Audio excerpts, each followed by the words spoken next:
It has been just under 24 hours since Rúben Amorim's Manchester United side lost to Ange Postecoglou's Spurs side in the Europa League final, and there's been a lot of discourse on social media about it, whether Rúben Amorim's the right man for the job. Was it his fault they lost? Were Spurs just too good?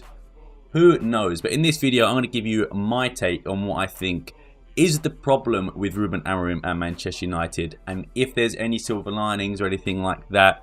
I do think you can maybe get a few, but we'll get there later on in the video. But this video is just going to be my opinions about Rúben Amorim's time at Manchester United thus far. Now, of course, Rúben Amorim was not brought in to get results straight away. This is a rebuild project, if you want to call it. But that being said, they are like 16th or 17th in the table, and that is just not good enough, even for a team who is supposed to be rebuilding. And I'm sure Rúben Amorim knows that. He's had some okay results, like including beating Manchester City. He had good performances against Liverpool. And of course, in the Europa League, they beat Bilbao, they beat Lyon. They had good performances there. But in terms of the league position, it's not been good enough. And although people will say, you know, it's not his players, he's still not a faultless individual. And I think that is important to bring that up, that he is responsible for some of the things that have happened. His in-game tactical acumen hasn't been good. And I think we saw that in the Europa League final. There are just some things that I think everyone was screaming for. As much as I do love Mason Mount, and I think Rúben Amorim is definitely planning with Manchester United with Mason Mount involved, I think there is something to be said that Garnacho should have been coming on earlier. I thought Mason Mount was pretty poor, but I thought Garnacho could have come in and changed the game a lot earlier instead of the last 20 minutes. And it's something I said in my first ever video that I made about Rúben Amorim, if you weren't aware, that he does not like making subs and he does not like changing his plan. His plan B is just try plan A again. And that, I think, was evident against Spurs. I think, like I said, Mason Mount should have been coming off. I thought ManU maybe should have came on as well for a bit more energy in the midfield. I think Dalot maybe should have come on a bit earlier too. But at the same point, I just think he was set up a bit wrong, especially towards the end of the game. You know, obviously Spurs were sitting back, and I have to give credit to Ange Postecoglou here, because he brought on Kevin Danso because he knew that it was going to be a park the bus.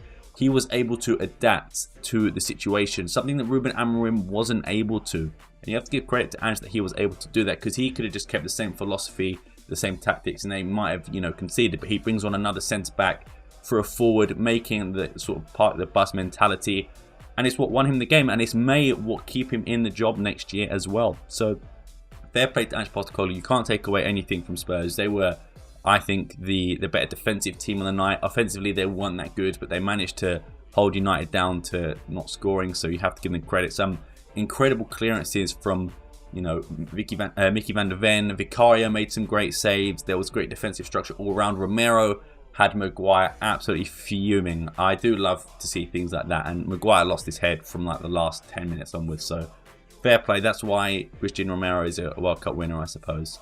But I digress. In terms of United structure, I think Bruno Fernandez was sat far too deep going into the last sort of 10, maybe 5 minutes. I do think, of course, he was good to get the balls to like Diallo and Garnacho. But I don't know why I kept going into Diallo, because it felt like every time they went to Diallo, he just lost the ball. Whereas Garnacho beat Pedro Porro twice when he came on. And I can't remember who the commentator was. It might have been Glenn Hoddle, but he was like, you know, Pedro Porro is not going to be wanting Garnacho to be running in for the next 20 minutes because Pedro Porro was knackered. But they kept going to Diallo, who kept getting dispossessed every single time. I really just didn't understand it. I felt Garnacho was the clearer option to go down the left flank and attack, but for some reason they kept going with Diallo. But yeah, I just feel like Bruno Fernandez is too far back in those situations. For me, if you were to ask any of the players to score like a one-on-one or score a crucial goal, of course Maguire did it against Lyon, but I think Bruno Fernandez is going to be on everyone's list to be like, okay, he should be attacking, he should be having a clear chance on goal. And he did sometimes think about shooting from outside the box, but it just never came off. But I think he was just sat way far too deep. I think you probably should have swapped him and Casemiro, or maybe just throw everyone up and just leave a centre-back behind, or leave Dalot behind, someone like that, because, you know, it's Europa League final. There's no goal difference, there's nothing like that. It's either you win or you lose. Draw, you go into extra time, fair enough. But it just felt like there wasn't that, I don't know, there just wasn't that attacking style from Rúben Amorim. And I think he should have adapted to the situation like Ange did, bringing on a defender. Okay, I'll bring on another forward. Not 10 minutes, not 5 minutes before the game ends. You need to do it half an hour before the game. It's 25 minutes, 20 minutes is when you bring on all your subs. You should not leave subs on the bench for the last 5 minutes. You should be doing stuff with the 90 minutes in mind. I think Rúben Amorim definitely failed in that aspect, and I think that's been a problem of his since he's joined Man United, is that he's been unable to adapt to the situations and the surroundings around him during games. And I think that's going to be an issue going forward, and he needs to work that out if he's going to be a successful coach. But a lot of people are saying, there was a tweet I saw, it was like, oh, these tactics worked against Casapia, and I know it's all tongue-in-cheek, whatever. But the thing is with Rúben Amorim, you guys only saw the good stuff. You guys saw the winning, you saw the league titles, you saw competing in the biggest stage in the Champions League. You didn't see the first 6 months of Rúben Amorim when he had to come in and pick up a dejected Sporting squad. Players who were on really high wages, players like Jesse Rodriguez, Yannick Bolasie, no disrespect to these guys, of course. Guys like Rodrigo Battaglia, guys like Sporar, all these players that had loads of wages and that were just not good enough, and it wasn't his team. And he struggled for those first 6 months coming into a team that wasn't his. In the first 6 months of his reign at Sporting, he lost to Benfica, he lost to Porto, he drew to Vitória Guimarães, I think maybe like a Farense in there as well. He got knocked out of the Europa League qualifying to Las Links 4-1. So it wasn't all like, oh, Rúben Amorim came in and straight away Sporting were good. It took time, and I said it at the first video I did about Rúben Amorim to Manchester United. He needs time, he needs backing, and he needs time. But again, he's not a faultless individual. He needs to take some responsibility, and I think he does in press conferences. But it's all good saying the things like, oh, we need to do this, we need to do that, I'm at fault, I'm at this. But then if you say I'm at fault, and then the next game you just go in with the same tactics and the same vision and the same plan, then why are you apologising? Because you're just going to go straight back to the same thing. So that's my take on it. I think Rúben Amorim, like I said, you didn't see the disappointing times. He needs time, he needs his own players.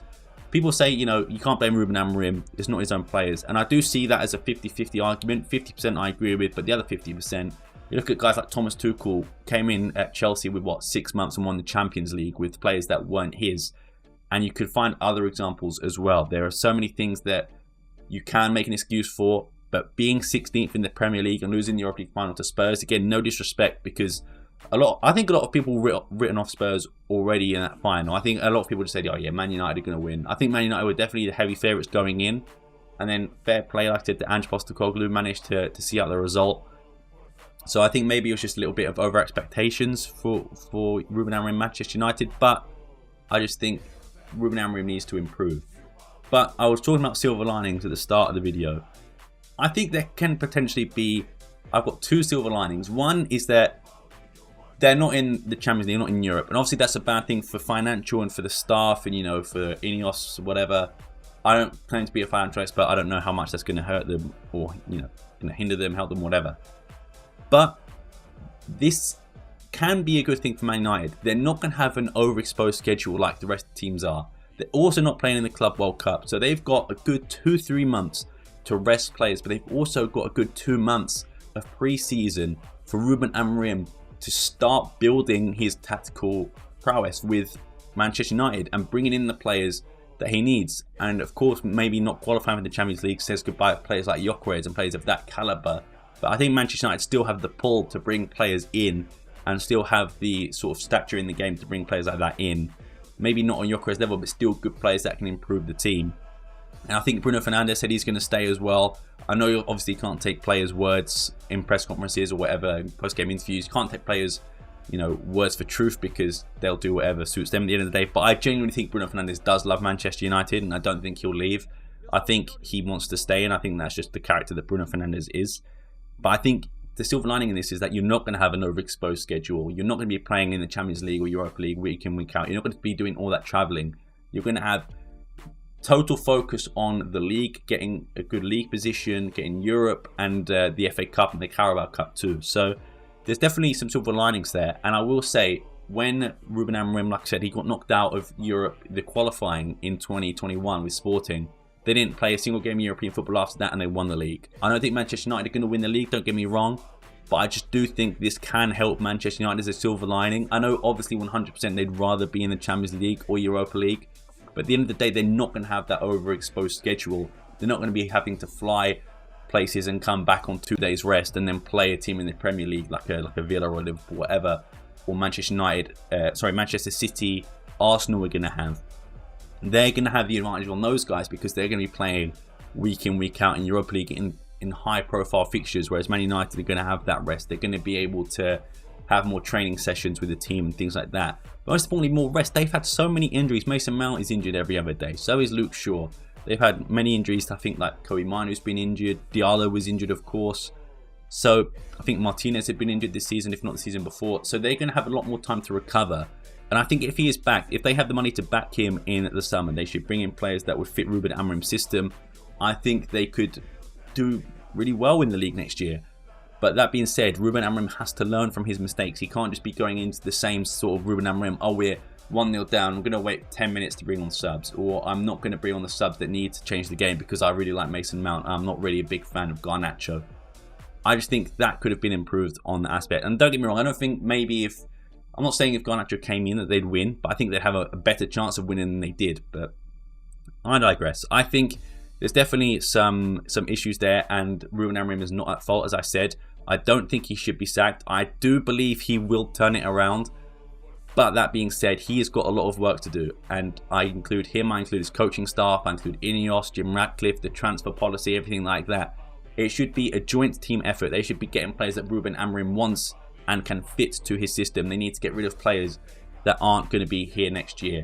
Get rid of Rashford and Antony, maybe get some, 40 million, 50 million combined, and use that to spend in the transfer market. I think Lindelof and Eriksen are out of contract, so they get a good chunk of the wage bill back. They'll be trying to get rid of Casemiro, of course, although I've actually, you know what, I will say that I'll hold my hands up. I thought actually Casemiro's been pretty decent for Rúben Amorim, especially in Europe. I feel like he was pretty good. And then he scored a bicycle kick as well at the end of the game as well. But yeah, anyway, if they back Rúben Amorim, if they sell the players that they need, the deadwood that they need to get rid of, because I do think there is probably 6-7 players there that you could get rid of, which will be a heavy chunk off the wage bill and also some funds returning. I don't know. I really think that they could turn it around, but at the end of the day, they have to give him time. I don't think he should be sacked. I don't think he will be sacked. But come, let's say, October, and they're not winning games and they're not doing well, who knows? Come November, we might see another Erik ten Hag situation where he is fired, because next year his leash is going to be that much shorter. It's going to be, okay, Rúben Amorim, if we've backed you, if we've spent the money, if we've given you this, and you can't deliver, then that's you gone. And if that's the case, then fair enough. But if he's given time and he's given the players he's back, I believe in Rúben Amorim. I believe he can turn it around. That's if he can adapt to certain situations. But anyway, I've been Sam Fonseca. Thank you very much for watching. What do you think about Rúben Amorim? Do you think he's the right man to turn it around? Is he too far out of his depth? What do you think? I'm in Sam Fonseca. Thank you very much for watching. I'll see you next time. Peace.